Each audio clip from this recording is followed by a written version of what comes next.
Good morning, friends. Welcome back to At Home with Holly. My name's Holly. I'm so glad that you're here with me today. Today, we are going to be harvesting potatoes, and I'm about a month late, but that's okay. I planted them the first week of April.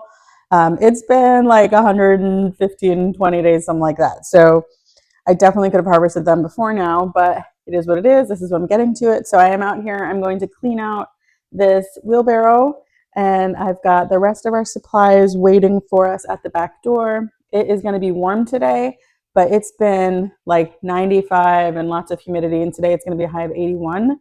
So I'm taking it, and we're going to do our potatoes today. This is the first year we planted them in. I planted them in the garden bed. Normally I plant them in pots, and I've had problems with, they grew. And I had one year that was amazing, one year that I had fabric pots and the mice got to them, another year that I didn't water them consistently. So this year I put them inside a raised garden bed with irrigation. So I'm hoping that we're going to have an amazing year. But either way, we're going to get what we get, and we're going to do our best with it. And I'm excited to see what we find. So let me show you the supplies that I have waiting inside my back door that I pulled up from the basement. I'm so glad that you're here. Let's get started. I've got all my supplies ready. I've got 3 collapsible crates. I've got a pitchfork to turn over the soil, and we're ready. So the first thing I wanted to do was separate Olivia's bed of Malabar spinach and all the things that are climbing from this potato bed. And this potato bed, it grew, and after about 100 days or so, it completely died back. And then there was this new flush of green growth that happened. So we're still going to harvest them, even though technically you're supposed to wait till the potato plants have completely died back and then harvest them. They've already died back once, so we're good to go. Okay, this Malabar spinach is cray-cray, but that's for another day.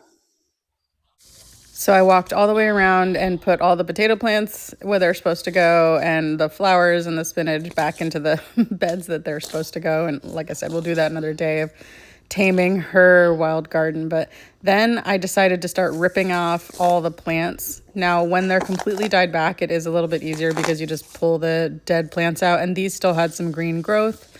But we just kind of took it.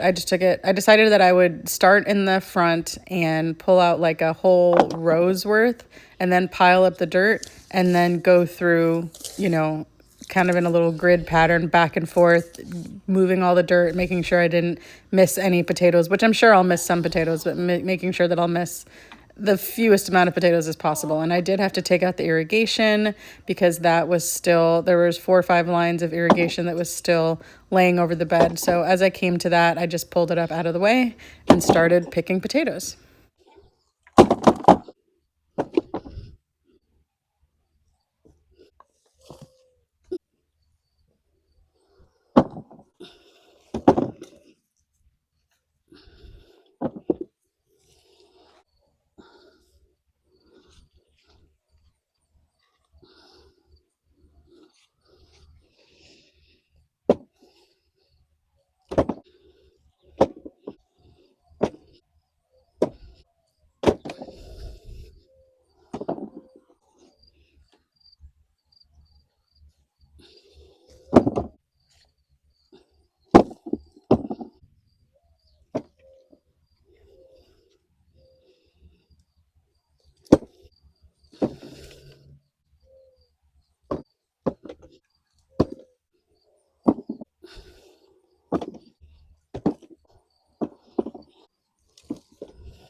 So about a third of the way through the bed, I realized I was starting to find Kennebecks, not russets.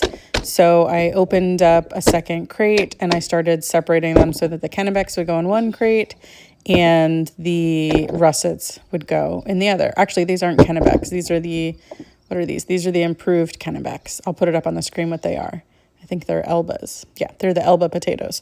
So then I just went ahead pulled off all of the green tops so I could do it, like I like, assembly line style. And then I just went back and forth in a grid pattern. And if I found a russet, I put it in the russet bin. If I found an Elba, I would put it in the Elba bin. And I turned over all the soil, and every once in a while I'd find a grub. I put those to the side to give the chickens for treats later. And I just kind of methodically went through, and then I smoothed it all back out again, laid out the irrigation, and was ready to go.